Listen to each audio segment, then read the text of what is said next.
Welcome to tonight's show. My name is Alexa. I'm your head of online community here at Housecall Pro and your host for the Home Service Evening Update. I'm joined by my co-host, Roland. He's the co-founder of Housecall Pro, Mel, who's our Senior Vice President of People, and Brooks, who's our COO.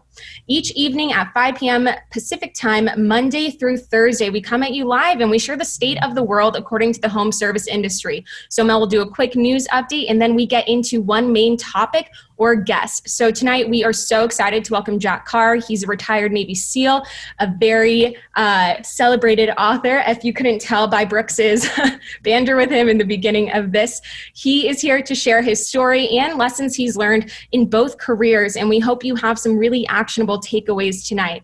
We're also going to be doing a book giveaway. We're giving away 50 copies of his most recent book, Savage Son, the Thriller.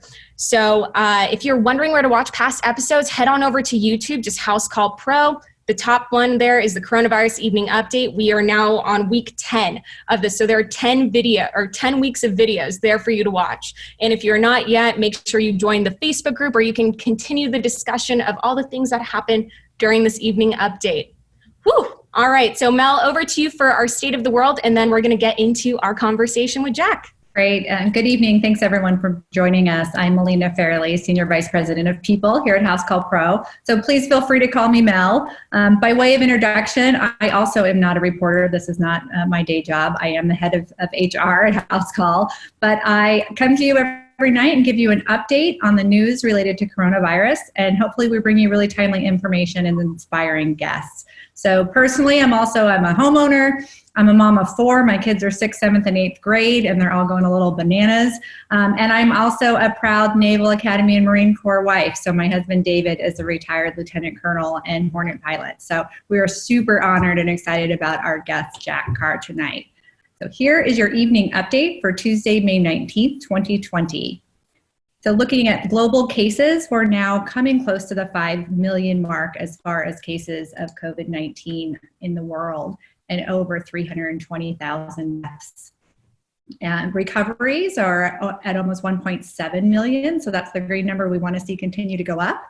And in the US, we have reached over 1.5 million cases and over 91,000 deaths. I am certainly not looking forward to reporting on us reaching 100,000. And recovered, we're nearing the 300,000 mark. So again, some good progress in recoveries. So some big news yesterday. President Donald Trump shared that he's been taking a daily dose of hydroxychloroquine for the past few weeks. So his physician did issue a statement that said that he had prescribed the treatment, but based on potential benefits. So that announcement prompted response from health experts. Were warning about the drug not having yet demonstrated effectiveness in treating or in preventing, and that it does have some potential severe side effects. You remember we talked last week about a couple of cases within the White House itself, so that could be one of the reasons. Social distancing, that's what we all keep talking about. Opening businesses, return to normal. So California's Governor Gavin Newsom announced an update to California's plan. So this could move things along more quickly for us here in California. The most substantial change is that the new requirements are shifting away from just the number of new cases and instead focusing more on the impacts to healthcare systems. So the new criteria are looking at, if the hospitalizations are stable or decreasing, and that's going to be the new way that we're going to look at whether or not an area is safe to reopen in California. In Texas, another big state, they've moved on to their second phase of relaxed social distancing. And some parts of the state, including El Paso, reportedly will delay that timeline, though. So Texas Governor Greg Abbott announced that the delay was in response to an elevated burden on local health systems that would not likely be able to handle a surge in the event of increased transmission. So again, we're seeing this trend, not looking at just, hey, how many new cases per day, but looking at what is the capacity of the healthcare system. So currently, the counties in question were scheduled to enter phase 2 on May 29th, which is when they're going to, which is a week behind their original timeline. So we'll keep a look at that. I know we've got lots of viewers on every night here from Texas. So overall, the scene in the US is that businesses are starting to reopen. Social distancing measures are relaxing some, but in place in lots of areas where people congregate. Gatherings are still not coming back yet anytime soon. But we're also seeing that there's still quite a bit of nervousness and anxiousness among consumers who might not quite be ready to return to their normal habits, even if businesses are open. So we'll keep you posted as these openings continue. I know lots of you are anxiously awaiting getting back to some more of a normal routine. Alexa, I'm excited for tonight. I'm in like phase 28 of reopening in my apartment. Just opening the fridge, shutting it, drinking whatever's. I'm just kidding. Thank you, Mel, so much for our evening update. Let's get right into it. So, Jack, thank you for coming on. Before we get too far, Roland, can you give us a quick overview of what this broadcast is and who our audience is so Jack knows what to expect? Yeah, definitely. Thanks again for coming on, Jack. So to tell you a little bit about our customers, the people who are watching here, they are the blue collar of America. Think HVAC, plumbers, electricians, home cleaners, carpet cleaners, everyone out there, essential services, keeping America running right now, even with stay at home. So we help them, we build software for them so they can help run their business. And so when the pandemic struck, we thought, what better can we do than this public service? Have on inspiring guests such as yourself that have accomplished things that we think our pros can hopefully learn a lot from a golden nugget perspective, from life experience, from things that you've done. So they've obviously, when the pandemic first hit, they're like, wait a minute, what do I do? And then all of a sudden we put this on, inspiring them to kind of like move forward, always do something. You know, it's better to take a step forward than take none at all. So we've coached them along the way, brought guests on like yourself, and hopefully Brooks has prepared a ton of questions here, Alexa too, for you. And we're going to kind of see what you've got to share with our audience. Once again, thanks for coming on, Jack. Really appreciate it. And I will fade into the background. Thank you, Roland. Roland. Jack, good to see you. Thanks for joining tonight. Yeah, I've been studying your books, which were new to me, and a bit about your background. Fortunately, there's a good amount of information out there.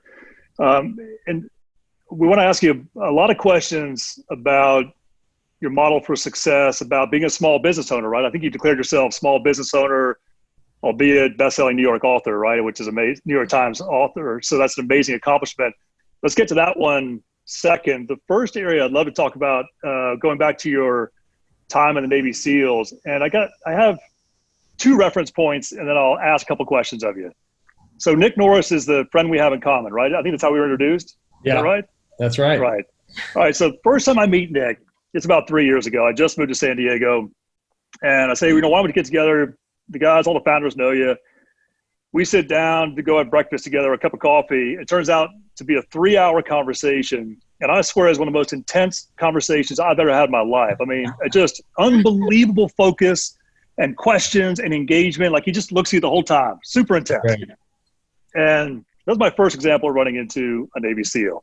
Then we get Jocko on this show about 2 weeks ago. And I swear that guy was about to reach through the screen.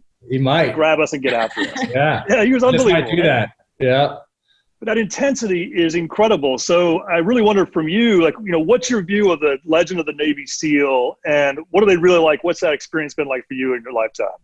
Yeah. Well, what's interesting about the SEAL teams, and that's the only part of the military that I know, is that it draws people from so many different backgrounds with so many different experiences before they even get to the military, that bring so many different skill sets because of those different backgrounds and different upbringings. So that's what really stood out to me when I think about my time in. It's like a lot of people see Jocko and they think everybody's like a Jocko, or they meet Navy SEAL like Nick Norris, they think everybody's like that, or maybe they heard of Jocko too and they think everybody's a combination of that or whatever. But you have people from so many varying backgrounds, and that's what I think really made us strong on the battlefield and able to adapt maybe even more quickly than some of our counterparts in the military, is that we had those different backgrounds and we got to bring those to bear on the different problem sets that we encountered after September 11th, because the model after September 11th completely shifted. We thought before September 11th, when we got to the SEAL teams, we thought we were all going to get issued these pagers and we were going to get all this great gear and we were going to go to the bar and we'd be drinking. All of a sudden, the pager would go off and we'd get the Save the Princess off and we'd go do that. And then we'd come back in time to finish our beers type thing. That's what we thought was going to happen. But what really happened is we crossed that quarter deck after going through SEAL training, and they passed us a mop or a paintbrush, and they're like, "Hey, new guy, go clean that bathroom." Like that's typically what it was Glamorous. like. You did new guy stuff. Yeah, you took out the garbage, you painted things, you know, you get hazed, you get your trident. When you finally get that, you get that pounded in, which is great. They don't do that anymore, though, from what I understand.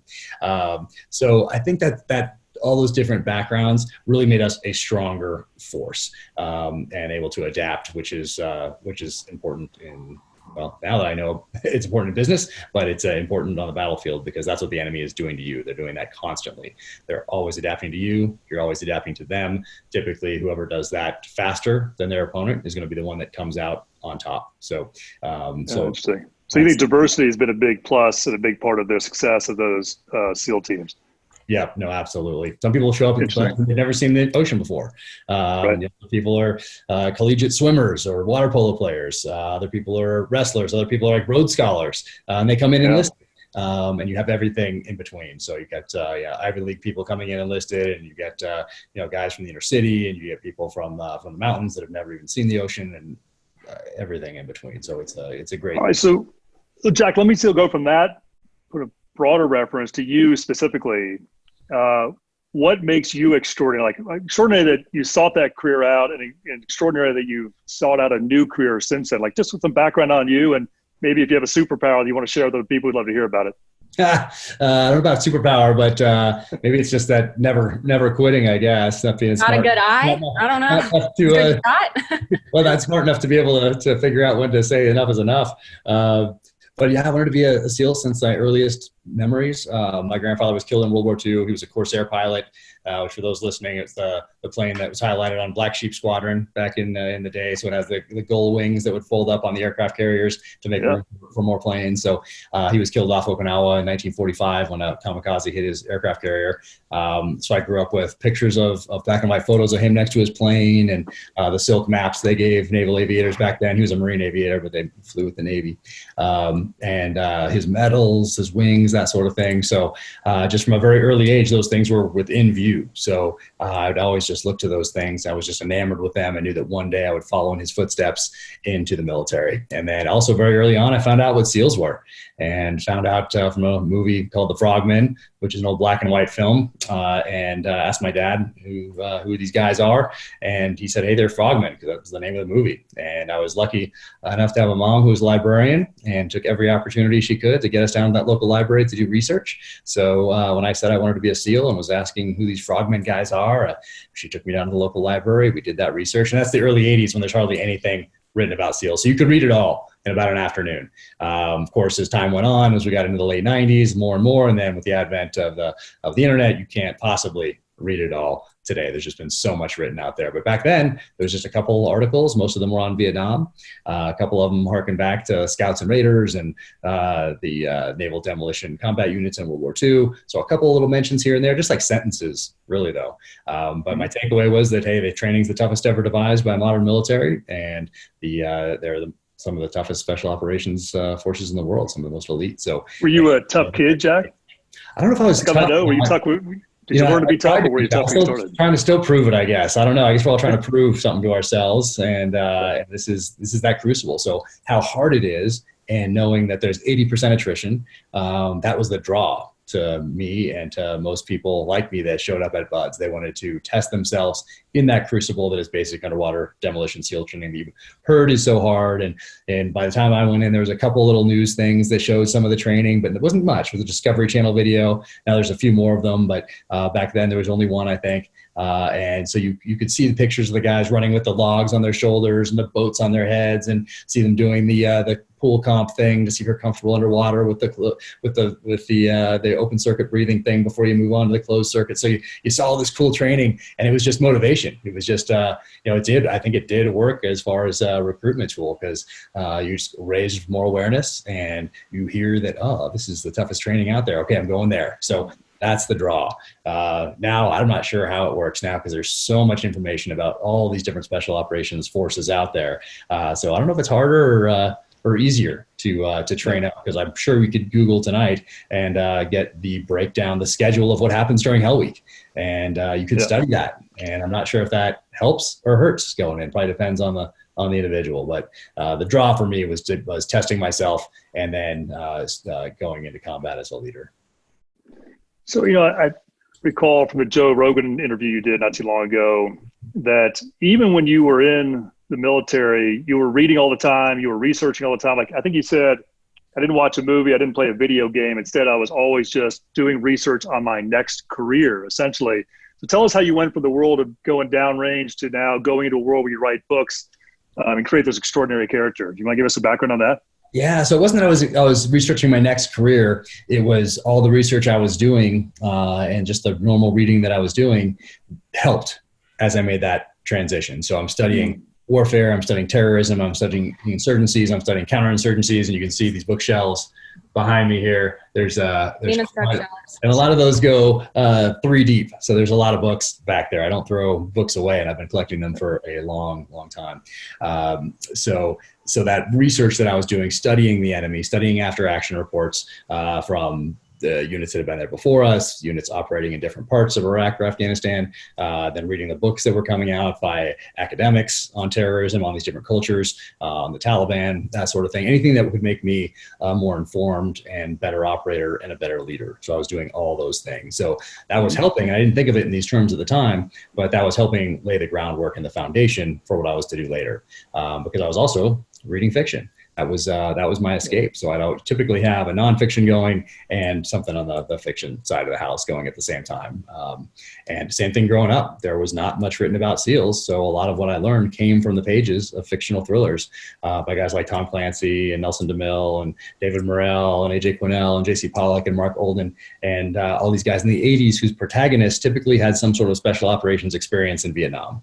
That's pretty much how it was for 80s protagonists and even 90s protagonists. They milked that for quite some time. When you're like, how old is this guy? That's another thing you have to deal with as an author. Like how are you going to age your protagonist real time, or you going to slow it down? Like James Bond has been perpetually 42. So since the 50s. Cheers to that. So yeah, exactly. That's it. So I was reading all those guys in the 80s, and then in the 90s also I found out about Stephen Hunter, and then guys like Daniel Silva, who's amazing, who started writing books in the late 90s, then Vince Flynn, then Brad Thor, and today Mark Graney, just all these guys that were really my professors in the art of storytelling. So coupling all that reading with all that study on the academic side, plus the practical application from Iraq and Afghanistan and 20 years in the SEAL teams, all that came together as I was getting out to really give me a solid foundation from which to pursue that next passion, which was writing. So I always knew that one day I would, serve my country as a SEAL first, and then I would write fiction. And that was always my goal from when I was a little kid, reading those guys in my room with a flashlight or reading it under a tree in the summer or wherever I was. I knew that one day after the military, I would write those kind of books that I was reading. So all that stuff really gave me that the foundation from which to build.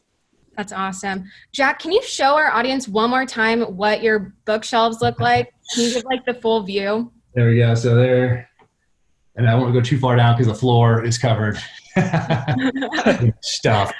And then follow-up question to that. Have you actually read every single book that's in your bookshelf? Not every single one, but a majority. For sure a majority, but there's some that I get, I'll get to that and it's within view and I know I'll get to it. So that I haven't read yet. But most of them I've read and I didn't start reading one day, decide to be an author and then decide to start reading. That would be very difficult. I don't know how I'm sure people do it all the time, I'm sure. But for me, having that foundation built and having read those books that I read in the 80s during that time, so I don't have to have them read them through the filter of experience or any sort of cynicism I picked up along the way or whatever else. I'm reading them as a 12-year-old kid, a 13-year-old kid, a 14-year-old kid. And it's 1986, 87, 88, 89. And, we're still have the Cold War still going on. Reagan's in the White House. And, I can remember Desert One and those pictures on the cover of the paper. And I can remember Walter Cronkite talking about how long the hostages had been in Tehran. And then the Time magazine shows up that has a TWA hijacking on it, or the Achille Laurel hijacking on it, and then you see the British invade the Falkland Islands, and all those things they stood out to me, and they were very impactful to me during that time because I knew I was on that path, and I was reading all these guys at the same time and studying everything that I could about what I knew my future profession was going to be. So yeah, it would be tough to have woken up one day and been like, you know what, I'm going to try to be an author. Who's done this before? Let me read some of these books, and then go back and read something written in 1983 that's a classic, but you read it through the lens and filter of today, and you're like, what? This isn't that great. Right. You don't have that purity of that 12-year-old eye and naivete that you had, right? Or just pure passion and intrigue and interest by it.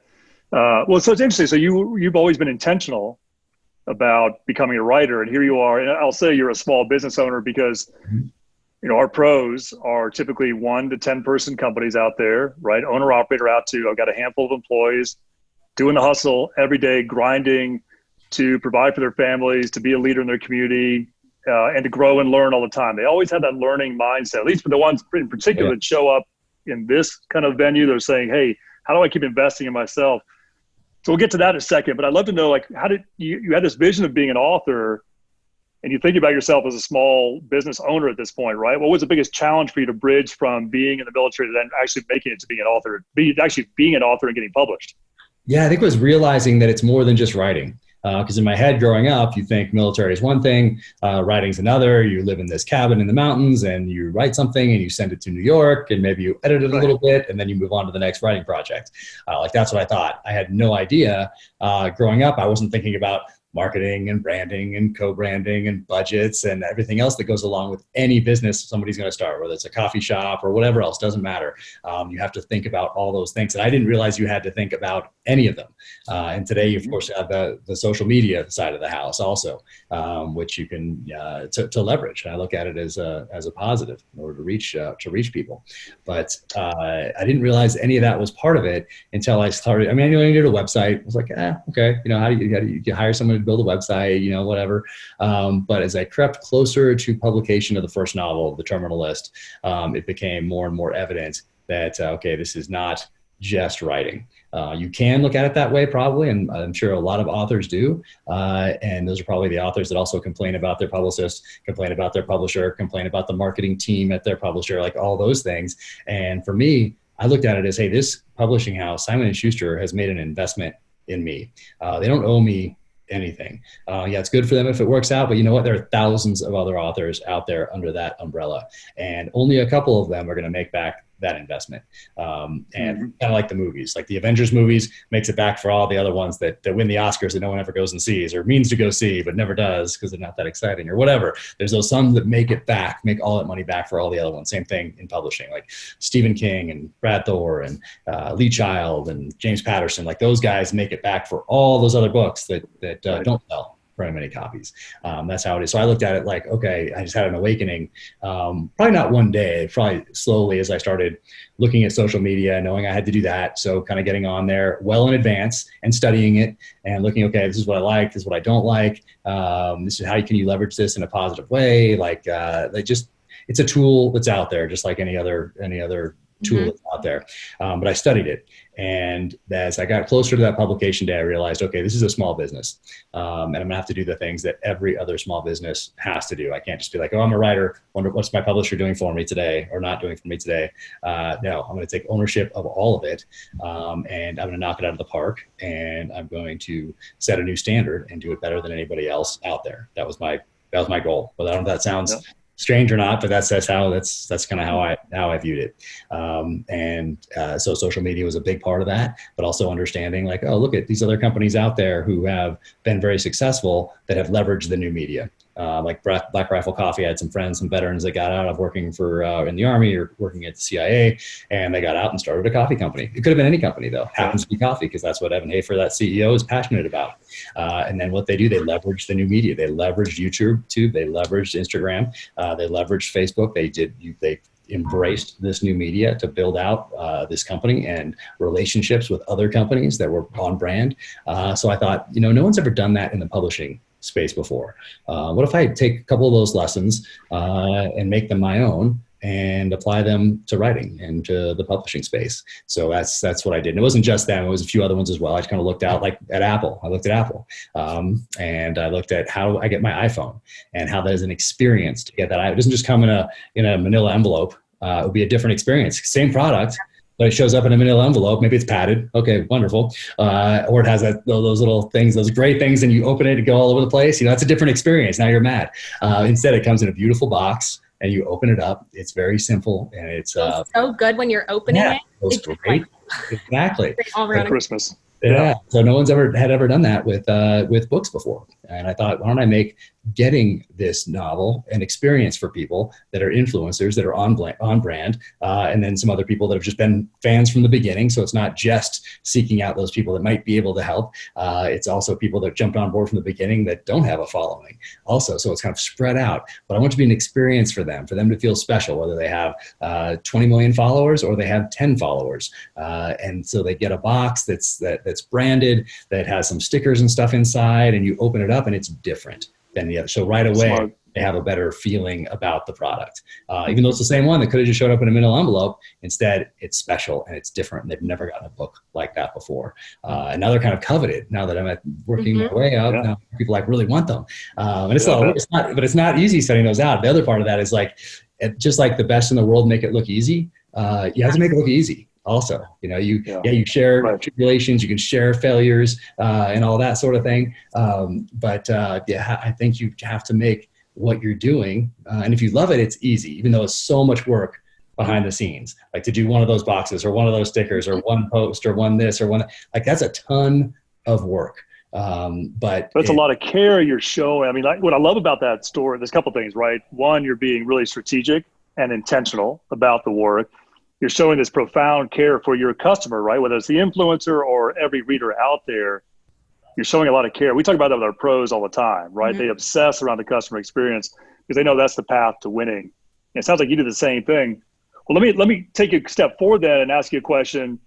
You get to COVID-19, you're about to release Savage Son, and the whole world just got turned upside down. So all those playbooks just got ripped apart. Yep. Then what? What did you do then to make it successful? Time to adapt, just like we talked about earlier. It was time to adapt. And, I'd started doing some research on infectious diseases and the weaponization of infectious diseases months back as research for my fourth novel, which is really about the ethics, morality, and legality behind targeted assassinations, which are things that are more typically associated with Israel. But there has to be some sort of a challenge to bring all that stuff out. And in this case, it was a weaponization of an infectious disease. So I was kind of sensitive to it as we moved into it, into COVID-19. And we had there's a playbook. You go on a tour and you want to do as many book signings as you can. And you want to do as much local national would be great, but also local media in those areas as you can. So more people come to those book signings and then they take a picture, get a book signed, or ask you a question and then tell a friend, because it's all word of mouth. This is all word of mouth, grassroots effort. And people can say, oh, but you were on Joe Rogan, didn't that help? Yeah, but that happened after I made the New York Times list. It would have been great. I would have taken it. Yeah. Don't get me wrong. I would have definitely taken it beforehand, or a Chris Pratt announcement on the Amazon thing. I would have loved had they made that before they made the New York Times list, but they didn't. Too easy. So, they're just piling on at that point, right? So, but what I love now is that it did make it. And now I can say that, this is 100% grassroots. It was people telling a friend, taking a risk on a new author, that person taking a risk, telling another friend, sharing it with the modern means that we have today. But a lot of it is about that customer experience. It's all about continually adapting. I look at myself as a learning organization, just like I looked at the SEAL teams as a learning organization, because you have to be, otherwise you're dead in the water. So same thing here. I have to be looking at that landscape and looking at how to best adapt to it to set myself up for success, in that I'm continually building that readership. And hopefully people are having that customer experience where they're telling a friend. But just like any other business, it doesn't matter. They say it could be the plumber down the street. Hey, this guy was awesome. He came to the house. The kid was screaming. They watched him for whatever it is, whatever. That has to be a good experience. And now it's hard to hide. It's if you have any sort of presence on social media, eventually the real you will come out if you're the one handling it. And if you're not the one handling it, it's fairly obvious that you're not the one handling it. So it's a very interesting time. Because you think it loses its authenticity then? Yep. Oh, yeah. I mean, it's an overused term, of course, but there's not a better one for it, because that's really what it is. And people recognize it. People can recognize that. It's that sixth sense. They get a feeling. If that's where it's tough, if you have a great product that's built around a personality, and up to say 2000, that personality didn't come back because it was in the back office and there was no social media and they couldn't tweet about anything. But now either we're hiding him back there, so we're not fully leveraging what we have, or we put him out front and he's a disaster. Like it's tough. So you do have to have, I think that you have to be authentic about it. And if the person or the product that is kind of off-putting, then you have a problem, and you got to figure out how to get around that. And maybe you just, maybe that's not the face of the brand, but you got to figure that out. But point being, adaptability. We had to adapt. Yeah. So getting close, January, starting to hear rumblings. February, to me, it's very obvious that there's going to be no book tour. Of course, the publisher has not recognized this yet, and we're still going. So I'm starting to make preparations for how I'm going to adapt to this. Then we get closer into March, and even early March, it was like, we were like, maybe still do a book tour. And then by mid-March, no book tour. But it wasn't a shock to me. So I'd been preparing for that. I've been thinking about how to adapt, been thinking about how to leverage this new media, how to expand the platforms that I've been reaching out to people on thus far, and then really double down on those and reach out to people that are friends in industries that my books touch, like the weapons and the gear and the knives, and just people that I've gotten to know personally over my 20 years in the SEAL teams that are either in these industries or they were in the military and got out and started businesses in those industries, and being able to help one another so that it's a win-win. Because I think sometimes people say about the books when I skim through some reviews that there's like too much gear in them or something like that. But it's odd for me. It would be odd not to talk about the kind of knife that someone pulls out, because it tells me. Oh yeah, that's the best part. It's like a learner's course of what to own and do in life, right? So I think for me, I would always be wondering, what kind of knife is that? And now that I have, this experience or whatever, when I see somebody try to throw what kind of a knife it is into a novel, it can really tell a lot about the author, maybe not knowing what his character, because it doesn't fit. And they take a guess, or they Google it, or they ask one person whose information's a little bit dated or something along those lines. So it'd be very odd for me not to do that. And, some people say, well, it takes away from the story or whatever. But for me, I just can't say he pulled out a knife. I have to know that knife or what type of weapon it is. It just tells so much of a story, tells so much about that person, and adds to the authenticity piece. So if you care about that authenticity piece, and if you have a keen eye or the ear, if you're listening, you'll know based on what ammo someone uses, what kind of pistol they use, how they carry it, what kind of knife they carry. It tells a ton about them. So totally. Just wait till we get to the lightning round. I'm going to ask you about 10 of these things in a minute. So. Awesome. So back to that real quick. Adapting on the fly. Having a couple months to think about it and figure out, okay, there is no book tour. This is on track to make the New York Times list, we think. But now COVID-19, now Simon & Schuster has no idea if people are going to buy anything. It's just being home, they're going to listen to more books or buy books because they can't go out, or they're going to not want to spend that money because we just don't know what's going on. And the book came out probably at the worst time you could have any book come out, the worst time. And that was April 14th. So that week, 13th was the Monday. So that week was kind of the terrible week. Chaos. Yeah, that was the height of the chaos. It was not a good time to have any product launch because that's all anyone's talking about in media, and they don't really want to be distracted by something that doesn't fit in with that. And then people are scared. So it's a tough time to launch anything. So I thought, okay, what's my background? Preparedness. I know a little bit about this infectious disease stuff because I've been studying it for the past few months. So we really leveraged that. And my publicist really reached out and said, hey, you don't just have to ask him about the book with these regular answers. You can talk about preparing. What's he doing with his family? What are some examples that he's figured out that are similar to this from his history of warfare and infectious diseases and weaponization of those infectious diseases.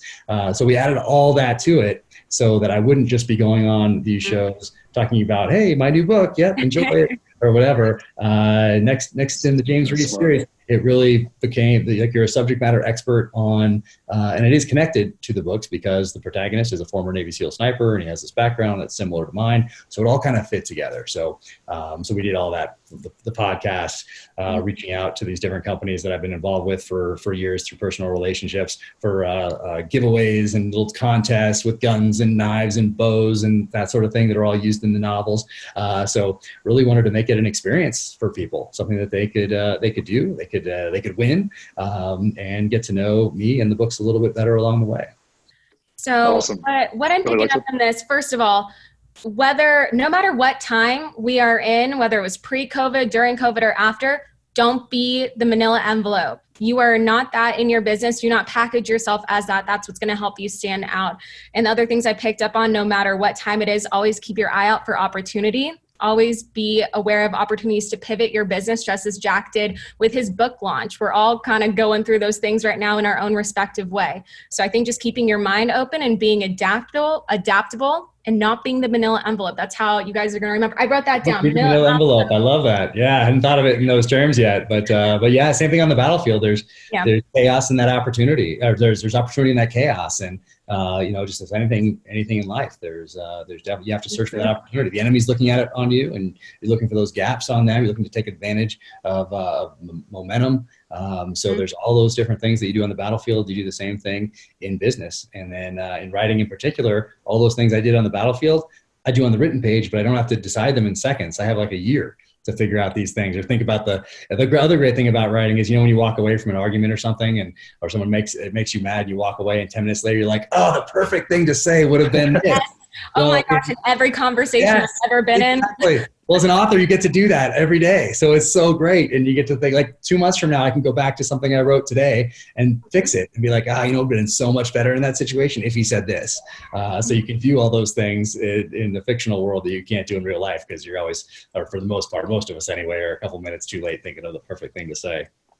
Well, let's switch gears a little bit. You kind of touched on this, how you really go in deep into the description of the knives and the guns. Something that, I was chuckling watching it, is reviews. So let's switch gears and talk a minute about reviews. You have videos and countless posts dedicated to this. So as an author and as a small business, you're under constant scrutiny, and especially when your business and your brand is you. And that's the exact same thing for our pros. So maybe we'll post a video in the pros group if you guys haven't seen it yet, but can you talk a bit about your mindset when dealing with negative reviews? Yes. And it's tough for me because people think, SEALs are so tough, and, you're going to be an extrovert. And really, like, I've taught myself to be more extroverted over time just by necessity. But I would much rather be in a small little cabin up on a mountain by myself, that sort of thing. That's where I'm most comfortable, I would say. And people tell you, like, established authors are like, hey, don't read your reviews. Just don't read them. Don't waste time there. But I think they all do, because we're all human. Everybody wants to see good things written about them or whatever, and they're curious about the bad ones. And so I do. I jump on Amazon, and I can't help it. I look. I don't spend too much time there because I've also heard of authors that just get sucked into those, and that becomes their life, is like looking at those things and trying to counter them somehow.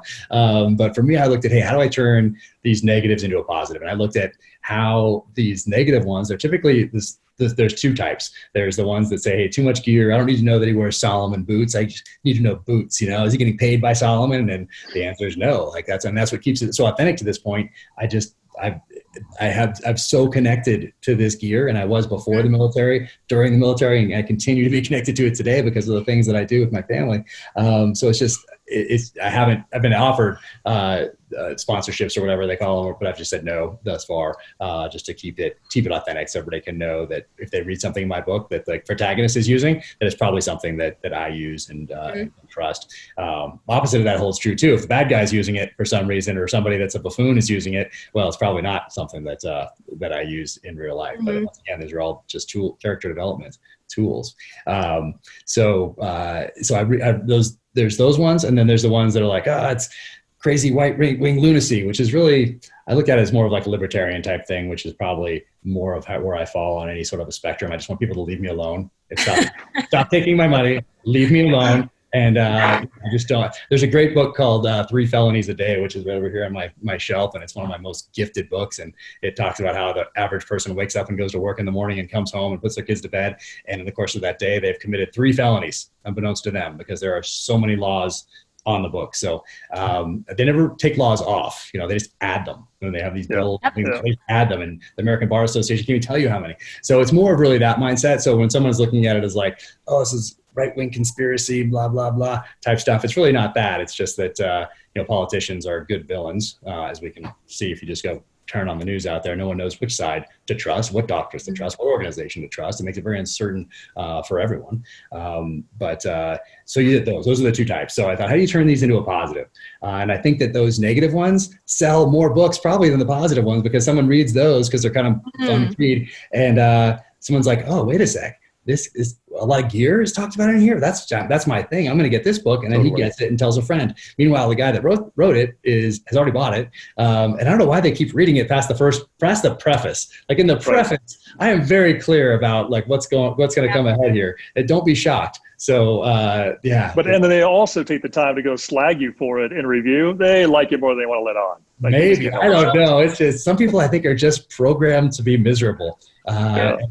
I would never take the time to leave a negative review about anything. Like I don't have time to do that. I don't want to ruin somebody's day. And maybe, especially if it's something that's in the creative space, if it's art or if it's like it's subjective, it's not like I got a tool and it came in two pieces and it should have been one, and then maybe just call customer service, and have them send you a new one. And then everything's fine.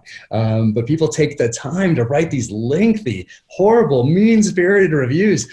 So I thought, hey, there's opportunity there too. So I pick out a couple little phrases. I like to read the whole thing, but you gotta pick some good ones. Papers. Yeah, gotta just pick a couple good ones, and then I read those, and I don't read the names. I don't want to be, I don't want to call anybody out. But I think it's kind of fun to read those from time to time, and I'll do it with the new book here in the next couple of weeks. I'll do another session with those because they are kind of fun, and people love them. People have really loved when I read the negative reviews and my reaction to them. So I'm going to do it again.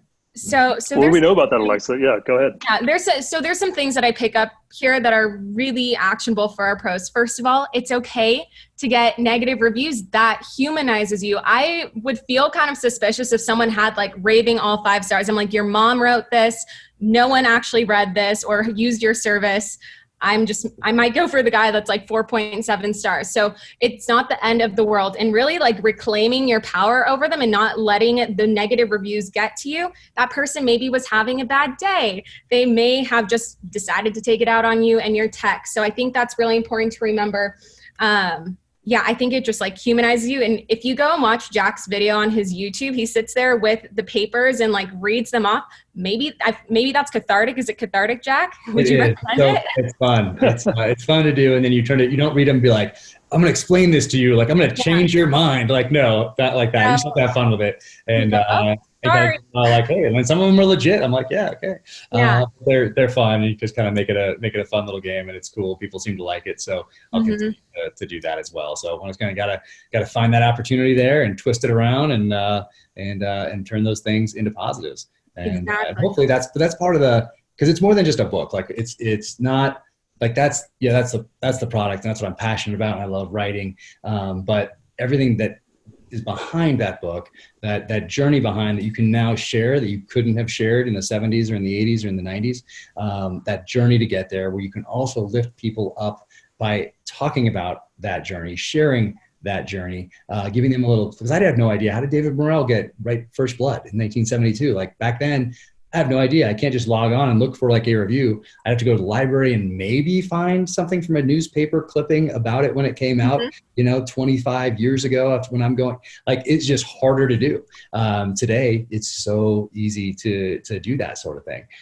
So I think it helps to share that journey, especially if you face some adversity along the way, like we have, and I don't lead with it, but we have some things we have a middle child with special needs, and I wrote that into the second novel as well. And because I know people struggle with that, and it doesn't have to be that, it can be anything in life. You're going to get knocked down. You're going to face adversity. 100% that is going to happen. It's going to happen multiple times. And then to be able to share that and share some of ours along the way when it's appropriate or when it comes out, I feel good about doing that. Rather than just being like, okay, made the New York Times list. Okay, I got the Amazon series. Okay, step back from all that. I'm good. I would have liked to have known how certain authors got to these positions that they made it to, or how someone made it into Army Special Forces or Army Delta Force or the SEAL teams or whatever back in the day, because I could find a book or read something online, or he could share that journey with me that maybe helps me in my life, whether I'm going to be a SEAL or an author or not. Maybe I have something else that I'm passionate about that I want to do, or I just want to live and be happy and raise my kids and all that. So everybody has a different path. Everybody has a different journey. The one constant across everyone is that we're all going to get knocked down somewhere along the way. Mm-hmm. And what's important is how we deal with that, how we get back up and keep moving forward, particularly to our kids, yes, to our circle, but also to our children. So that's probably the most important thing, is for them to see how you get back up, and not that you do, but what kind of attitude you have as you get back up and as you deal with things and as you move forward, because those will be so impactful to them. Mm-hmm. A lot of our pros are trying to figure that out right now. I mean, they all got kicked in the teeth. Some of them got immobilized. Some of them started moving to the fight, if I use some of your language around that idea. They started moving forward. They didn't know if it was the right direction, but they know they were moving and trying to improve their position, right? Some just got stuck. And it's been a remarkable journey in these last 2 months, watching all these small business owners go from being inert, stuck, emotional, overwhelmed, like many of us, to acting one step forward. The first mile of a 100-mile race and getting down to a place they can thrive again. And they're starting to get there. It sounds like you've done the same thing. Like, you've gone through hard times. You've been able to lift yourself up and keep rolling forward. All right. So here's my chance to talk about gear for a minute. I can't help myself. Like, you are known for this. So I'm hoping to get a couple stories out of this as well, Jack. And so I'm going to ask you a lightning round. Well, for example, Land Rover, Land Cruiser, which one? I got to go Land Cruiser, just because I've seen so many of them all around the world, and we use the Hilux so much, which is a vehicle from Toyota that you can't get here because it would never die and you wouldn't buy a new one. So the Land Cruiser just has they both do. They're both such iconic vehicles, which is why I use them as character development tools, particularly in the third novel. I love them both. Just look at that Defender 90, Defender 110 in the third one. My buddy here in town has just such a great Defender 110. I will have one in the garage one day, but right now I have a Land Cruiser in the garage. And yeah, you meet somebody that's a Land Cruiser guy, or you meet someone that's a Range Rover Defender guy. Like, it tells you a little bit about them. So for sure, in the stories as well. So the Icon 4x4, is that going to be yours, or is it yours? It's in the garage right now, but I haven't neglected to intentionally didn't post anything about it because it's such hard times for everybody. And it was in the works for like 2 years. Like, they have a 18-month wait list, what ended up being 2 years for me, and it takes a year to build. So it's been like a 3-year wait list for this thing. So it just happened to show up in the middle of this crazy time. So I won't, we'll wait till things. Yeah. Lucky you. That's an amazing, I mean, those guys are craftsmen, hardworking. That's an amazing business they created up there in LA, and good for you to get one. Someday I may just save up my pennies to get there. All right, Sitka or Kuiu? Sitka. Yeah. So I went to high school with John Hart, who started Sitka. And so I've known him since we were 13 years old. So I've been with them from the inception of that company up to today. And they're just great people working there. And of course, they've transformed an industry. They can be and for those of us in the back who don't know what that is, what Alexa? is that? It's like technical hunting clothing. So it's like stuff that you used to just be able to get from Patagonia, North Face, Terex, that didn't have a hunting pattern. Well, they made hunting specific technical clothing. They were the first people really to do that. And I remember talking to John Hart about it so many times, like, man, why can't we get this, orange Patagonia jacket in sort of a camouflage pattern? And typically the hunting clothing up until Sitka was just bulky, and there's some wool stuff out there that might have been okay, but for moving actively over distance, over terrain, they really revolutionized. They really changed the industry, which is a really cool thing to do. To look at a problem, recognize there is one, and then take action and figure it out. Figure out how to get those designers in there, how to get investors in there, and then how to build and grow a company where most everyone else is saying, why is someone going to pay $400 for a jacket when you can buy a $30 jacket over here that has camouflage also? I don't think it's going to work. You have all those naysayers, which you have if you tell people you're going to be a Navy SEAL one day. or you tell people you're going to be a published author one day. Same thing. Like and I didn't really pay much attention to those when I was going to be a SEAL or when I told people I was going to be an author, but you're always going to have people, and even if they don't say it that way, you can hear it in their voice. It's like, right. That was nice. You'll grow out of it, that sort of a thing. And you get that all the time. And I'm sure it's the same thing in business as well. I'm going to start my own business. Oh, that's nice. You'll go back to working for somebody else soon enough. Well, the Sika guys did the same thing. They got told, they weren't going to make it. There's no market there, and they charged ahead. And now there are all sorts of companies out there doing the same thing, but they were the first, and they continue to lead the way, which is pretty cool. Well, so I can go get some cute pink camo hunting gear from Sika. No. It's a long shot, Alexa. You can get women's hunting gear, but it won't be pink. Well, can you let them know for me? I'm just kidding. I'll let them know. I'll take a note. Super, super cute. All right. So how about you're an outdoorsman as well? Like, you like to hunt, and we don't talk about hunting too much in the show, but I know a lot of our pros, definitely outdoorsmen or outdoors women. So compound or traditional bows? I want to get back into trad bow stuff because it's just so cool, so difficult. There's so many great guys out there that are crafting these bows. So I will get back into that eventually when I come up for air. But right now, you have to prioritize. And right now, priority was getting this book published during this crazy time. And now it's finishing book 4 and continuing to build that readership, continuing to build that brand, build the business, and move forward. 'Cause you always want the next book to sell more than the one that just before it. And you want to continue to grow that readership.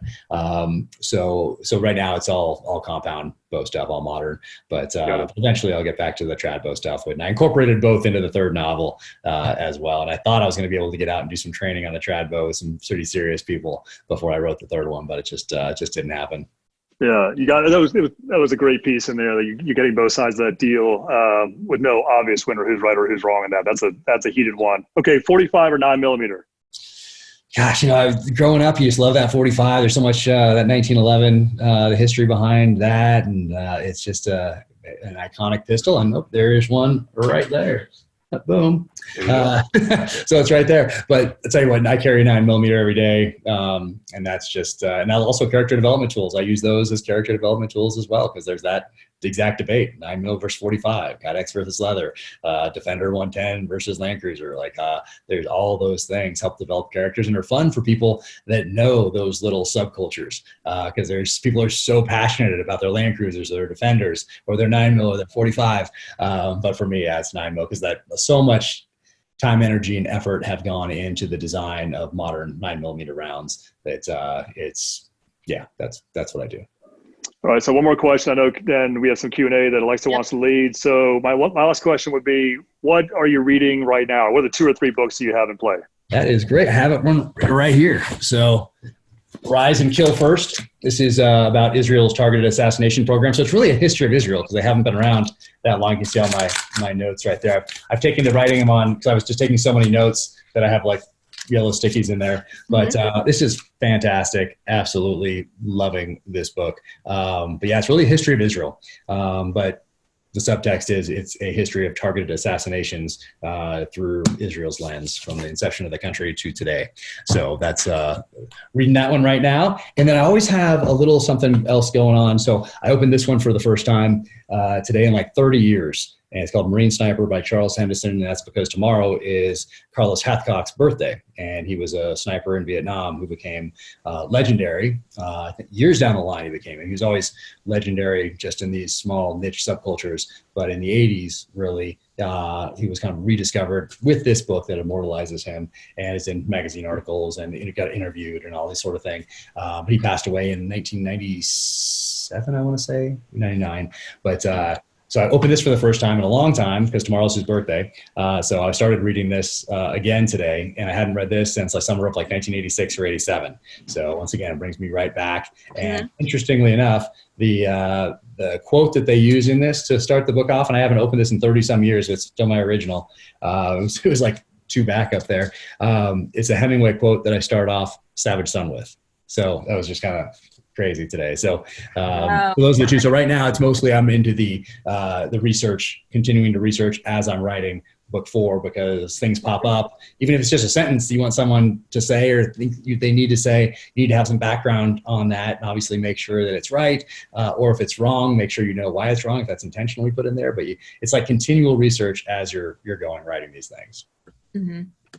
Yeah, that's great. I mean, that's lucky you. Like, that's a good project to be able to work on and to be able to do something that's enriching you. Those are great books. So you want to go to Q&A, Alexa? Yes, we have some awesome questions for you, Jack. The first one is from Mike Flowers. What do you do to drive your creativity, daily, weekly, whatever? What drives that for you? I think it's just natural in that I've always been a daydreamer, I guess. Mm-hmm. Always being in class, thinking about places I'd rather be or what I'd rather be doing, what I'm going to be doing in the future and how I was going to get there. And then I get called on by the teacher and be like, oh, what? So I think it's just natural. So there's nothing I do. Like I don't do all the things that you're supposed to do. Like I don't wake up, journal, meditate, hang from my feet for 30 minutes, arrange the cans in the cupboard. I don't do any of that. It's complete chaos. Like my life, anybody that has 3 children, a dog and a wife and juggling careers, like it's no different. It's not like people think that author wakes up and everyone leaves them alone because they know they need their quiet time. And no, like the doors close here and it's like a magnet for these kids and dog and everyone else to like, I'm surprised they haven't opened them during this interview. So it's constant chaos. So I don't have the luxury of being able to do any of those things that I'd like to do someday and take a breath. It's really just trying to find that quiet space and then capitalizing on that quiet time because I know I might only have a couple hours. If it's 6 hours and I'm locked in the library or wherever I am, it goes by like that. So there's nothing that I do to spur that other than the things I've done my entire life, which are read, have conversations with people, watch movies, watch series. But ideas come from everywhere. And a lot of times I'm like, oh man, if I hadn't turned on that podcast or if I hadn't gone to coffee with that guy, he never would have said this one thing. If I had not said that, if the conversation hadn't gone there, which gave me this idea that I immediately wrote down when I got back to the car and is now a great chapter in the book. So there's no really secret sauce to that other than just doing the work and going out there and doing those things that can lead you where you need to go, like going to that coffee, even if you don't want to, sitting down to do that work, knowing you have to. And even if you're like not inspired or to do it that day, you do it anyway. You can always edit it later. So it's sitting down and doing the work. No one's going to sit down and do that work for you. And that's not just the writing part. That's all the other aspects of the business as well. You have to do all that stuff. It's not just going to magically happen. Someone's not just going to magically put you on a show. You have to do that work and you have to do it in an appropriate way. That's also important. That's the whole relationship side of the house. And luckily that comes naturally.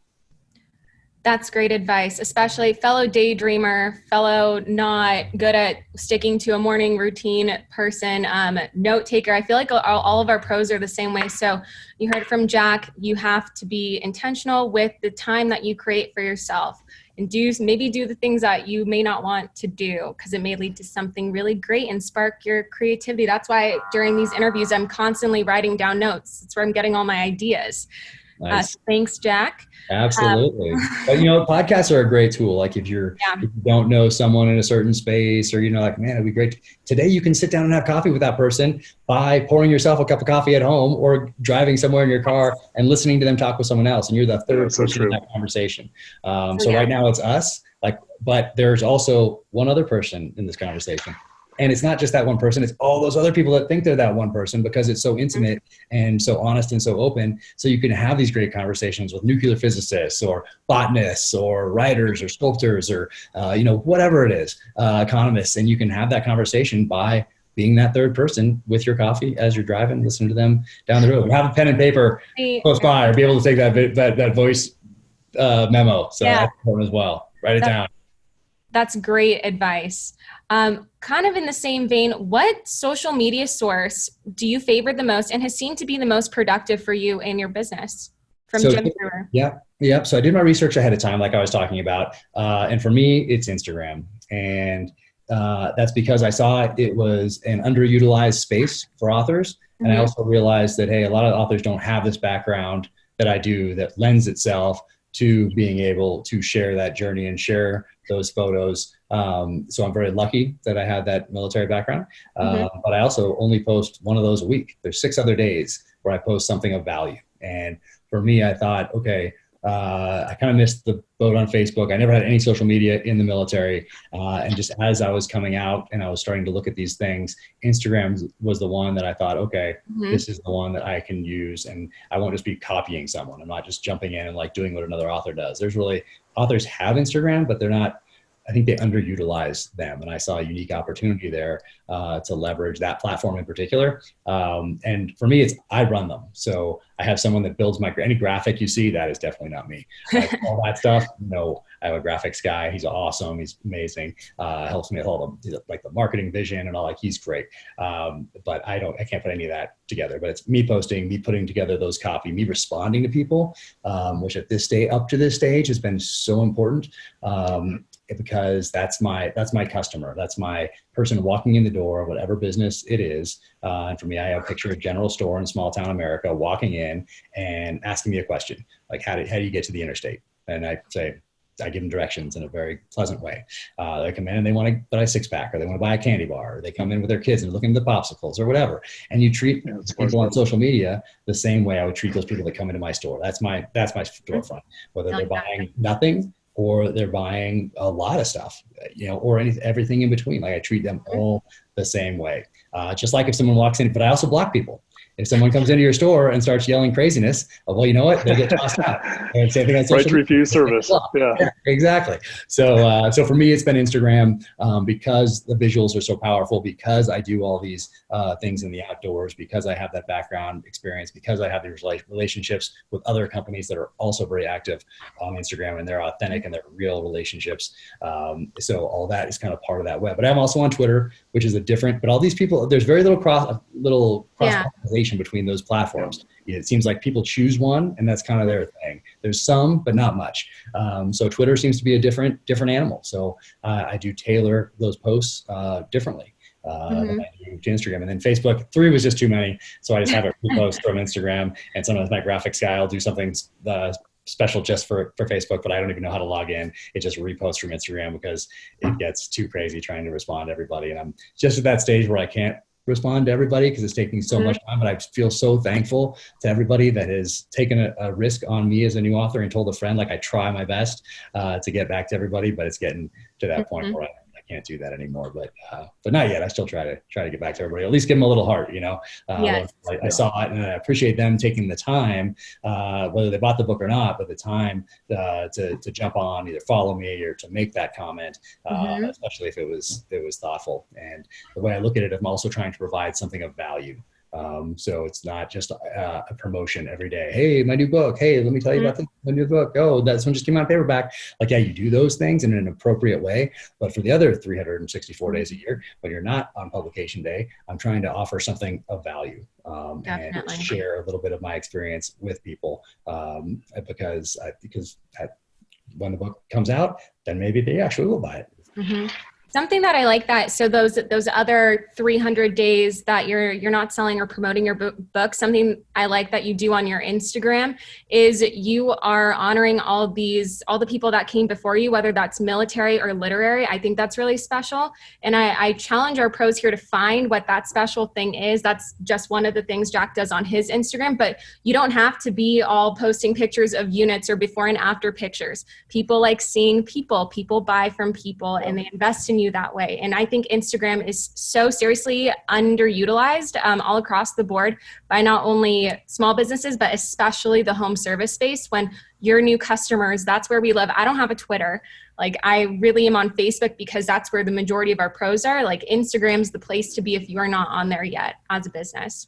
Yeah, you should check out Jack's Instagram because, you do a good job of curation and storytelling through that medium. It really does work well. And like, you can get information about gear, you get information about other people, their extraordinary stories.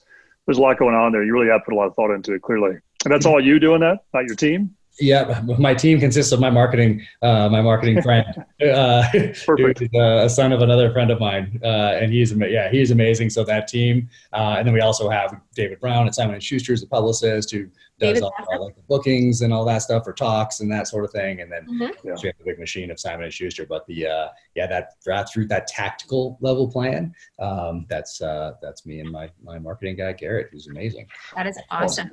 But yeah, the same thing also helps on Instagram to have that blue check mark to be able to send people places. Right. And I think people do recognize also that if you're not sending them constantly to stuff that is for you. So I talk about other authors, their books, what I'm reading. Hey, swipe up to this author, swipe up to this foundation that I'm involved with, or that did something to for a friend of mine, or, whatever it is, you're sharing that journey. But then you also have to be careful. I'd say study it and find out what's appropriate to you, because there's a danger of oversharing as well, particularly on the personal front, because it's so easy today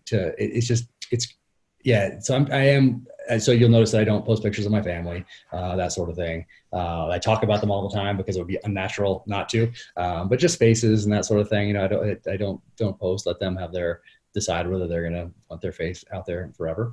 So those sorts of things. So I try not to overshare. Here's my family doing this, like that sort of thing. I try to I think, is this going to add value to someone that is following me? Who is this audience? What's going to interest them? And how can I add value to their life by this post? So kind of think of it in those terms. Mm-hmm. How can I add value to their life by this post? That is something that you will hear throughout this entire webcast series. No matter what you're posting on social media, would you want to spend the time reading it or watching it? That is your litmus test. If it is something worthy of posting, don't just post a post because you think you have something to say. Make sure that the customer on the receiving end is going to find actual value in that, because if you do things like that, it will just turn them the other way almost immediately. They'll decide. Yeah, no, I think so. It's important to look at it through the customer's eyes and how they're going to view it. Mm-hmm. All right, Jack. So we reached that point in the interview where I'm going to throw you the curveball part. So Roland, our friend who introduced himself at the beginning, one of our co-founders, we were interviewing Mark Cuban, and he had this brilliant idea, which say how are we going to go find the next Spark Cuban, right? Or someone who can have equal interest for our audience of pros. And so he said, hey, Mark, who are you going to introduce us to? Who can you help us go find that can be the next guest on this show? So you don't have to answer on the spot. You can if you want to, but we'd love for you to think about who would connect with our audience, right? You're talking about tens of thousands of service professionals, emergency services, backbone of America, looking for great examples of people who have been successful and been figuring out how to get in the fight and so on and so on. If you have anybody in mind that you'd like us to talk to, and certainly we have a wish list of people that we know anybody that comes top of mind that you think would be great for this show as well? Yeah, I have a few that jump out right away. So I can give you a few. We can talk about a couple of them now. Kobe Darling, who's a former CEO of Skull Candy, came from Nike as CMO over there. Now he's out on his own investing and essentially making himself the best version of himself that he can be as a human being. And he's just an amazing guy. Lives in Park City. That's his thing is being the best person you can be physically, emotionally, spiritually, like all of those things. And it's exhausting. So get ready to be exhausted. Kind of like with Jocko. All right. It's amazing. We're up for it. Yeah. So him, John Hart, who started Sitka, he'd be a great guy to talk to as well. Transforming an industry. There's a bunch of people that would be wonderful to have on. So yeah. All right. We'll follow up on that note. We really appreciate that. Yes, that 1 degree of separation that keeps this thing going, and we want to honor our pros, and that'd be a great step in that direction. So thank you. I appreciate that. Alexa, do you have a closing thought? I do. So Jack, we like to leave our audience every single night with one challenge. What is one thing that they can do tomorrow that will help them better themselves and their business? If you were to suggest one thing. Man, that is a tough one. So there's so many things. You got to choose one.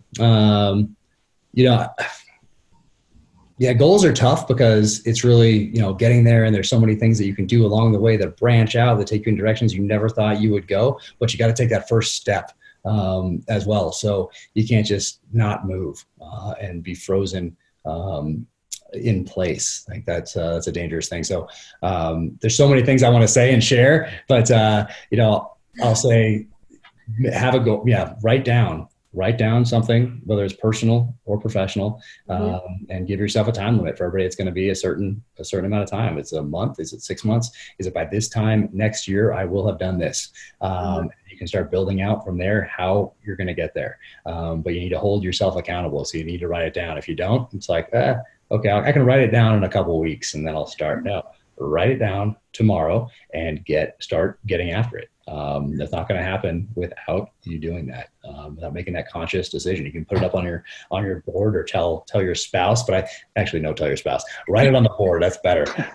But then they might actually try to hold you accountable, and that could be a disaster. So hold yourself accountable by writing it down, putting it on the board, and then start getting after it. Don't wait. That world is turning, and you have one ride on this thing. So the longer you delay, that just puts you one another day behind. Totally. I mean, you gave yourself, a year to write your book? They're like, how long? And you're like, a year. And then you had to do it. Well, I was held accountable because I told the person that was going to crack that door for me that I would call him back in a year. Of course, I had another 4 months after that when he said, make it the best you can make it. And then I really got into the weeds and made it as good as I could possibly get it before it went to Simon & Schuster. But yeah, whatever that time limit is. And depending on the goal. And for that one, a year seemed to work. So for other things, it might be 2 years, or it might be 5 months or 3 months or whatever it is. So for that one, a year seemed to make sense though.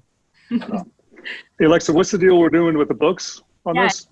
So we have 50 copies of Savage Son. And I don't know if David told you, so he actually connected us with the local bookstore, I think in Houston. I know you're all about supporting local bookstore. We are all about supporting local. So text Savage Son, all one word, to 31996. And we have 50 copies available. So for you guys watching here live first, you get the first pick. You get the first access to it. So I put it in the chat, and I'll put it there once more, both in Zoom and then once more in Facebook. Oh, awesome. Kendra already got me covered. So if you're watching on Facebook, Savage Son 31996. Awesome. All right. Perfect. Wow. Well, seriously, thank you, Jack, for choosing to spend your time with us, choosing to spend your time with our pros. And I think there was a lot of really good takeaways from here. And we're going to be doing a summary of this for you guys watching later of probably top 10 things Jack said. There was way more than that. So thank you for joining us. We really appreciate it. And have a great rest of your night with your families. We'll see you tomorrow. Thank you guys Jack, so we much. appreciate it. Take care. Bye, Jack. Thanks, Alexa. Take care. Good night, buddy. Yes.